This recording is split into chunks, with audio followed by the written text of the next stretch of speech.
Bienvenidos a Cruce de Palabras por Telesur. Soy Luis Hernández Navarro y hoy vamos a conversar sobre Bolivia, un tema que sigue siendo absolutamente actual y candente en nuestra América. Está con nosotros en el estudio el maestro Luis Arce. Luis es maestro en economía, tiene 2 doctorados honoris causa, fue militante del Partido Socialista 1 de Marcelo Quiroga Santa Cruz y fue en 2 ocasiones ministro de Economía de Evo Morales. Luis, muchas gracias por estar con nosotros. Tocayo, muy buenas y muchas gracias por la invitación aquí a las órdenes. Tú vienes de una larga tradición de militancia en la izquierda boliviana. Así es.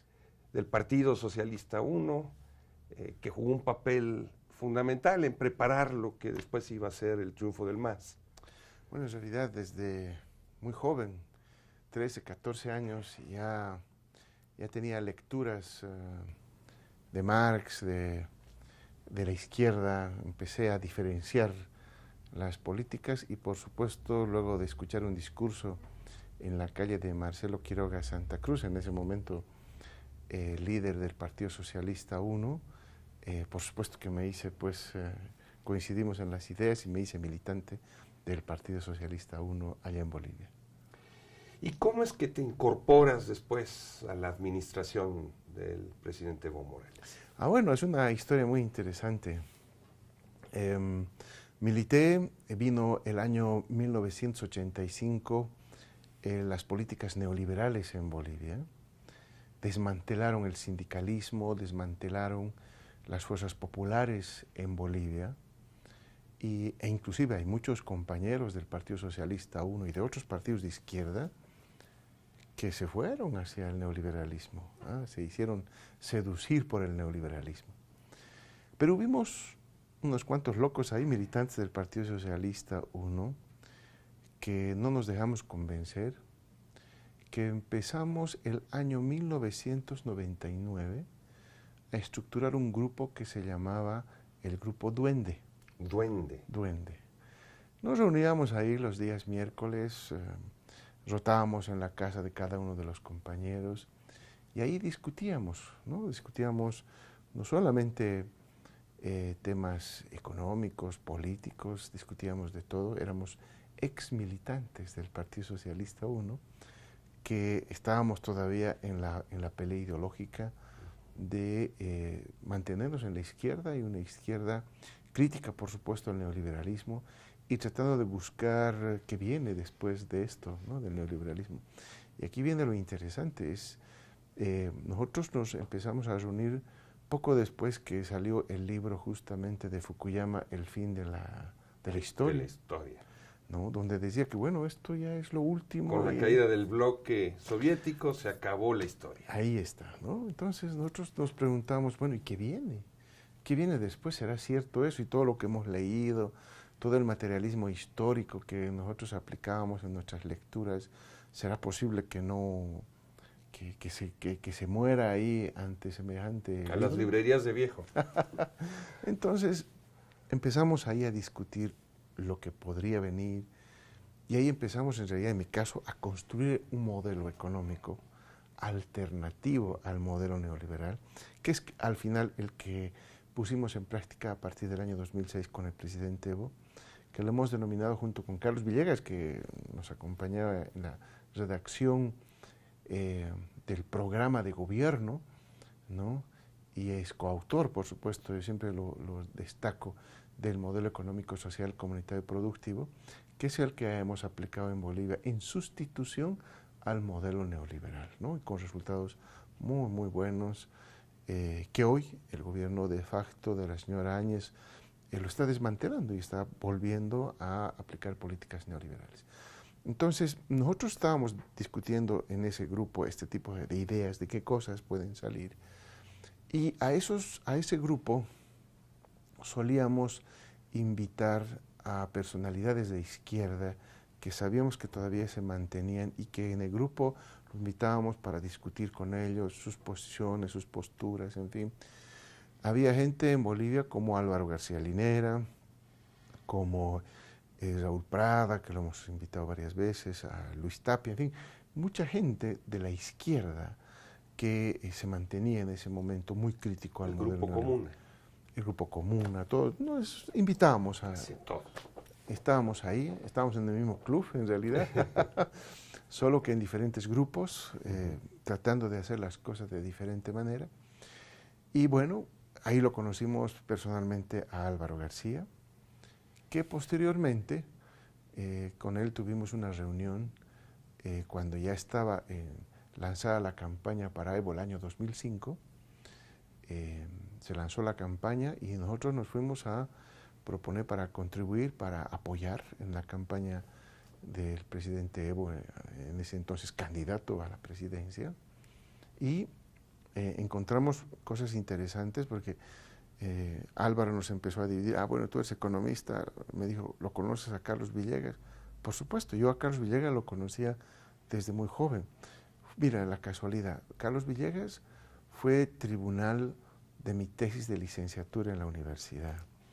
Cuando volví de mi maestría de Inglaterra, fui a dar clases al CIDES, que es la maestría de la Universidad Mayor de San Andrés en La Paz, y el director, ¿quién era? Carlos Villegas, se lo volví a encontrar. Por supuesto que lo conocía, había leído sus libros, sus investigaciones, y bueno, ¿cómo no lo iba a conocer? Y me tocó trabajar con él en la redacción del plan de gobierno del año 2005, ¿no? El año en que nosotros participamos en las elecciones y ganamos con más del 54% de la votación de manera histórica, ¿no? Hasta ese momento no había partido que había sacado más del 51% en la votación en los últimos 30, 40 años en Bolivia, y el presidente Evo lo hizo, ¿no? Con sus planteamientos, con nuestro programa que contribuimos ahí en la parte económica, para que le hiciéramos una propuesta a Bolivia de qué es lo que teníamos que hacer, y era básicamente cambiar el modelo económico. Luis, generalmente se dice que la izquierda es buena para distribuir riqueza, pero no para generar riqueza, y que la izquierda es una pésima administradora. ¿Qué puedes decir a eso a partir de la experiencia que bueno, en el caso de Bolivia, han tenido? En el caso de Bolivia ocurrían cosas interesantes, ¿no? La derecha acusaba a la izquierda de mala administración económica, pero yo me ponía a preguntar y a investigar quiénes eran los que administraban. Por ejemplo, el tema de las privatizaciones de las empresas públicas. Decían, aquí se administran malas empresas públicas y se quiebra, y por eso hay que privatizarlas. Entonces uno investigaba quiénes eran los administradores de esas empresas públicas, y eran ellos. Eran ellos. Ellos fueron los que en su gestión mandaron a la bancarrota a nuestras empresas públicas. Ellos, gente de origen empresarial, claro, neoliberales. Derecha, empresarios, neoliberales. Chicago Boys. ¿No? Todos los que estaban en una lógica de la libre empresa, de la libre oferta y demanda, del libre mercado. Entonces, nosotros en el modelo hemos interpretado correctamente esto, y nosotros en el modelo planteamos primero la generación de riqueza, porque no se puede distribuir la pobreza. Lo que se distribuye es mayor riqueza. Entonces, el modelo económico se plantea la generación de nueva riqueza, para esa nueva riqueza poderla redistribuir entre los bolivianos. Esa es la diferencia de nuestro modelo. Generar riqueza para distribuir. ¿Cómo la íbamos a generar?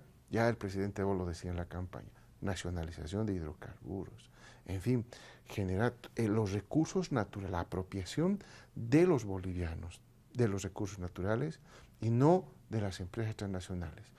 La historia de Bolivia, como lo dice Marcelo Quiroga en uno de sus libros que lleva justamente este título, fue la historia del saqueo de nuestros recursos naturales. El libro de Marcelo Quiroga se llama justamente El saqueo de Bolivia. Y ahí uno puede entender claramente por qué éramos el país más pobre, con el desempleo más alto, con la pobreza extrema más alta, con la concentración de la riqueza en pocas manos. Junto con Brasil éramos el país más concentrador de riqueza en pocas manos, lo que quiere decir que la pobreza estaba generalizada. En fin, todo ese tipo de situaciones era justamente porque nos habían sacado nuestros recursos naturales. Por eso el pilar fundamental del modelo radica en el hecho de que teníamos que conseguir nuevamente que los recursos naturales pasen a poder del Estado para poder generar la riqueza que va a hacer posible la redistribución del ingreso en Bolivia. Luis, ¿nacionalizaron o estatizaron? Lo nacionalizamos, estaban en manos de empresas extranjeras, transnacionales. ¿Pero no son propiedad del Estado o propiedad de la nación, esos recursos? Del Estado. Bueno, en ese momento eran propiedad de las empresas, el gas sobre todo. ¿Ah? Y nosotros nos apropiamos del gas que era de los bolivianos, porque ahí hicimos una nacionalización con la visión del presidente Evo muy interesante. No nacionalizamos, ¿no?, los fierros, que la infraestructura, si tú quieres, de las empresas transnacionales que habían venido a Bolivia para explotar el gas. Lo que nacionalizamos fue el gas. Entonces dijimos, el gas es nuestro. Cuando sale de boca de pozo, es nuestro gas. Ellos eran propietarios del gas cuando lo sacaban de la tierra, ¿no?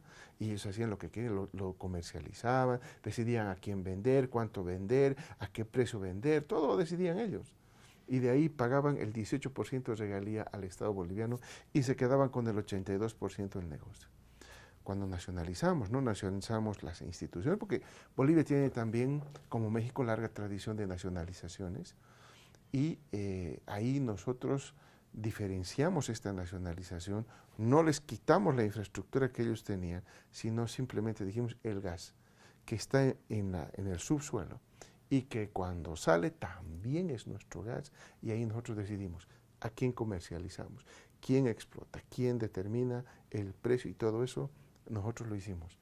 Entonces recuperamos para nosotros la administración y la gestión del gas, y así hicimos con varias otros recursos naturales y empresas de servicios inclusive bolivianas que por supuesto se habían comprado a precios de gallina muerta en la época neoliberal, y que habían recontrapagado la inversión que habían hecho estas empresas transnacionales, y que ahora estaban generando grandes utilidades y que el pueblo boliviano no las tenía, no aprovechaba, no se beneficiaba de ello. Entonces, cambiamos la historia del país con la nacionalización. Ahí es justamente una de las respuestas a todo lo que hoy la derecha viene diciendo en Bolivia. En Bolivia dicen, no, que tuvieron mucha plata y la despilfarraron. Lo primero que hay que entender es cómo se generó esa nueva plata, esa nueva riqueza. El presidente Evo tuvo la valentía de nacionalizar los hidrocarburos cuando en la derecha, muchos gobernadores que hoy que están todavía de departamentos en el país, y otra gente decía que si se nacionalizaba el gas, por ejemplo, íbamos a tener problemas, nadie iba a invertir en Bolivia. Y siguieron invirtiendo. Y siguieron invirtiendo. Y la riqueza vino a Bolivia.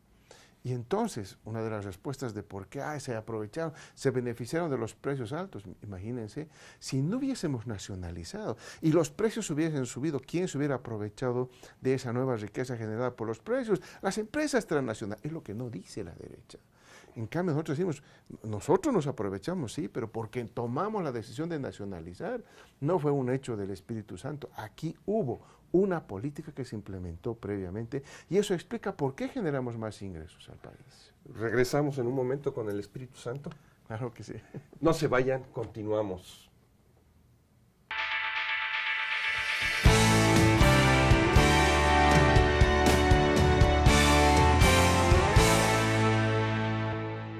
Estamos ya de vuelta en este cruce de palabras, conversando sobre Bolivia hoy con el ministro de Economía del presidente Evo Morales, Luis Arce, sobre el milagro económico boliviano. Luis, nos fuimos hablando del Espíritu Santo. ¿Qué criterios tomaron ustedes para redistribuir ese ingreso? Bueno, conforme a la lógica del modelo y a las instrucciones que recibíamos del presidente Evo, esa riqueza tenía que distribuirse entre los más necesitados en Bolivia, y especialmente dentro de los necesitados focalizamos la ayuda en función de las vivencias del presidente Evo. Por ejemplo, fue el presidente Evo el que se inventó el bono Juancito Pinto para los niños, en base a la vivencia de él cuando era niño en Orinoca, allá en Oruro. Entonces, diseñamos, vimos la sostenibilidad para darle los recursos suficientes a este programa social, que tenía básicamente dos objetivos. Primero, el objetivo que nos planteaba el presidente Evo, que era reducir la tasa de deserción escolar que teníamos en Bolivia. Bolivia era uno de los países que tenía la más alta deserción escolar. Los niños, y especialmente las niñas, en el campo no acababan la escuela. No estoy hablando de colegio. Se iban a trabajar. Se iban a trabajar. Entonces, se generó este incentivo para que se diera, ¿no?, unos recursos económicos para quienes concluyeran el año escolar. Entonces, por supuesto, los niños todos querían recibir su Juancito Pinto al final y se quedaban. Garantizamos y reducimos, por lo tanto, la deserción escolar. Pero adicionalmente de ese, venía el modelo económico detrás. Ese era el objetivo social, pero detrás de eso había un objetivo económico. ¿Cuál era ese objetivo económico? La redistribución del ingreso. En el campo especialmente, las familias más o menos constan en un promedio de 5 componentes, por lo menos. Hay gente que tiene más hijos. Y bueno, tener 4 o 3 hijos en la escuela representa un costo, pero si al final del año escolar reciben su bono Juancito Pinto, entonces es un alivio para la mamá, para el papá, y además es un incentivo para el niño. Y eso generaba más recursos para las familias más humildes, porque era básicamente para las escuelas públicas que se generaba este beneficio, y por lo tanto empezamos el proceso redistributivo.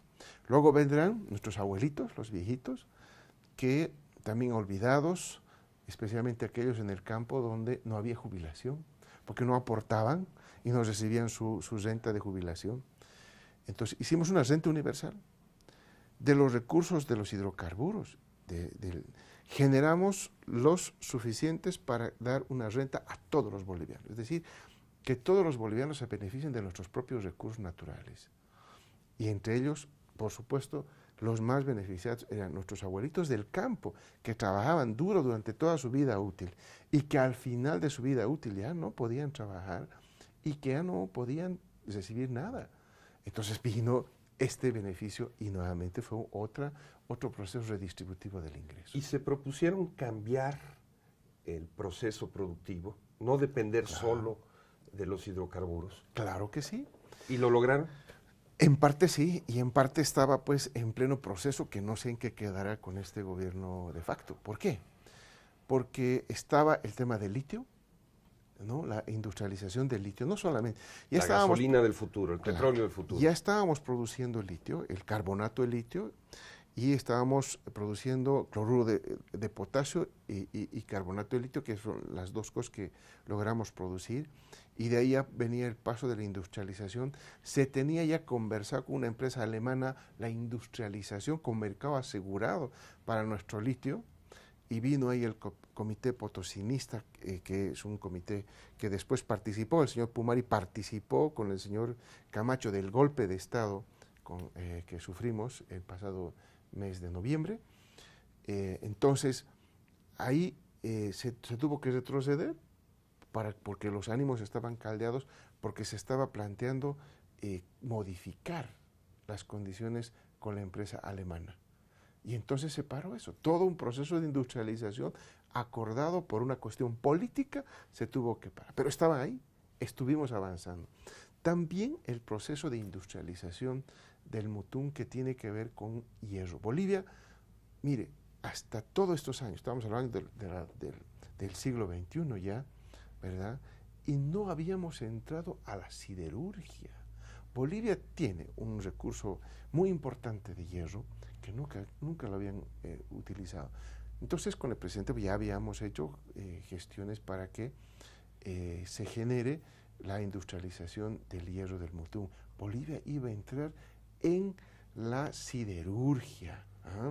Entonces, es un salto cualitativo. Y ya estábamos diversificando. Y el otro tema importante para diversificar desde el Estado, porque vamos a ver esfuerzos que hemos hecho también desde el sector privado, desde el sector estatal, la producción de energía eléctrica. Hemos hecho grandes inversiones para generar electricidad, porque la intención de Bolivia era exportar energía eléctrica al Brasil, al Perú, en fin, porque son economías que crecen y que demandan electricidad. Es más, nos compraba el gas Brasil para producir electricidad, y nosotros decíamos, les podemos vender ya la electricidad directamente, ¿no? Y ahorrarnos el gas para industrializarlo, para hacer plásticos, para hacer una serie de industrias que también estaban en camino. Por lo tanto, Bolivia ya tenía el diseño, ¿no?, de todos los negocios que el Estado tenía que manejar para diversificar y por lo tanto tener una sostenibilidad de crecimiento y no depender solamente de la exportación de gas. Con ese crecimiento económico sostenido que ustedes tuvieron, a pesar de la crisis internacional, y esa redistribución del ingreso,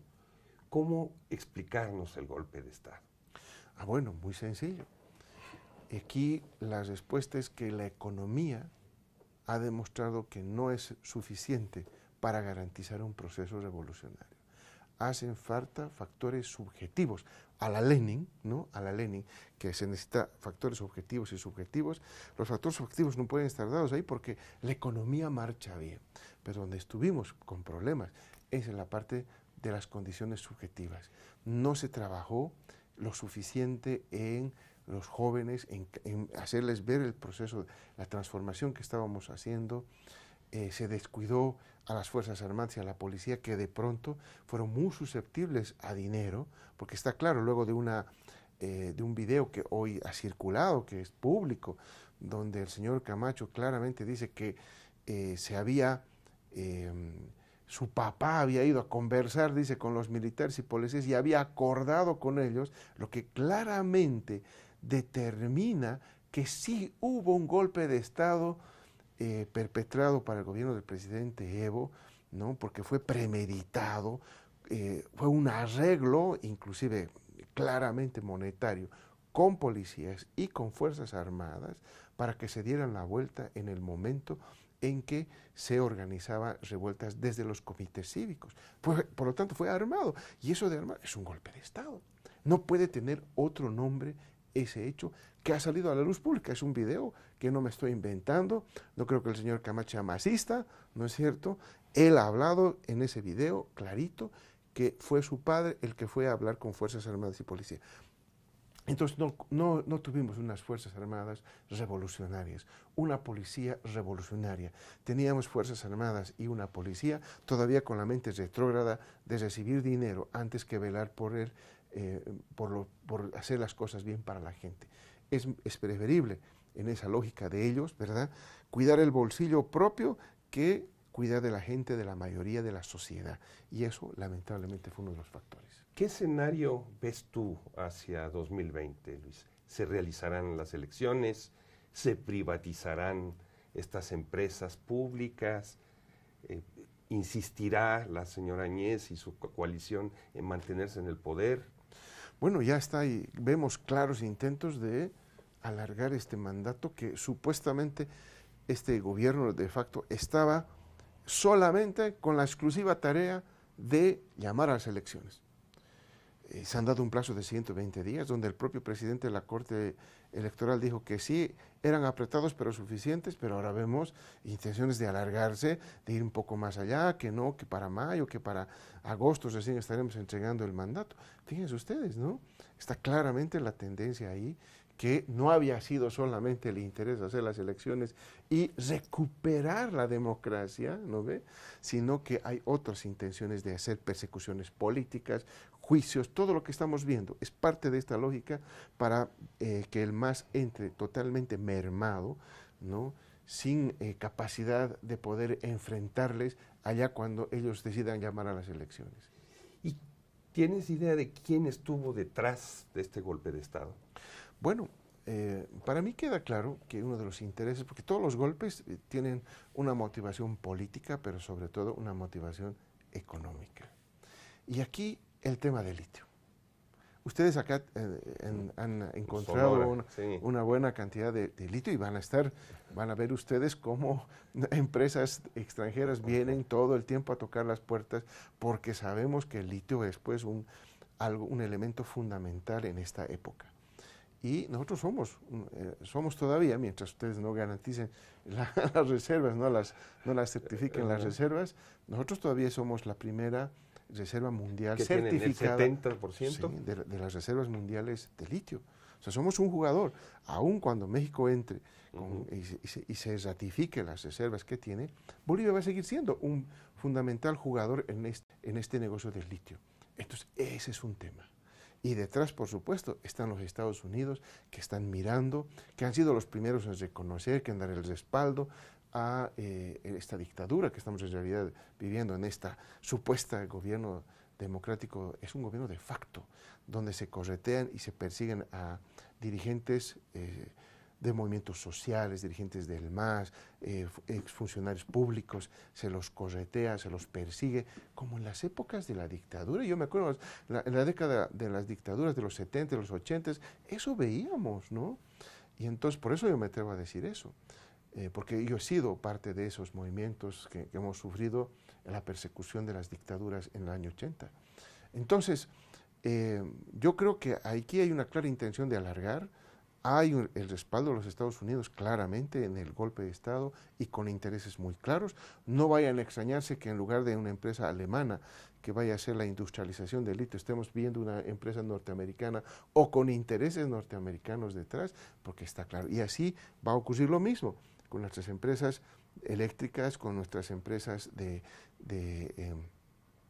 siderurgia que teníamos con el Mutum y todo lo que estábamos desarrollando, porque son grandes inversiones que estábamos pensando hacer, porque hemos visto que hay buena plata, que se gana bien, y eso, por supuesto, que es un anzuelo muy importante para cualquier empresa transnacional que quiera trabajar en Bolivia y ganar plata, mucha plata. O sea, como en las novelas policíacas, para saber quién es el asesino hay que seguir la ruta del dinero.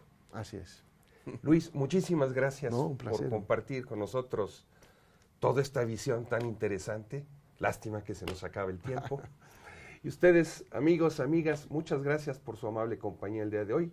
Ya saben, los esperamos la semana que viene aquí por Telesur.